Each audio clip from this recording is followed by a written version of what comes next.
Hello guys, welcome back to this channel. In today's video, I'm going to show you how you can show your activity on Discord.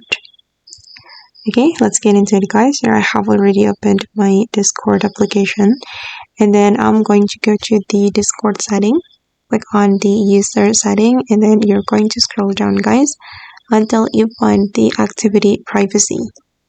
Okay, and here make sure that you already activate this feature, share my activity, and after that all your activities on Discord will be shared.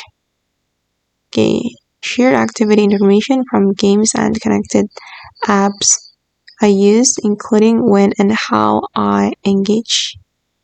Yeah, that's so simple. You just need to go to the setting and then activate this share my activity feature. Okay, and okay guys, that's how we can show activity on Discord. I hope this video will be useful for you. Thank you so much for watching, and if you found this tutorial useful, don't forget to hit the like button, leave your comments, and also subscribe to the channel. Bye.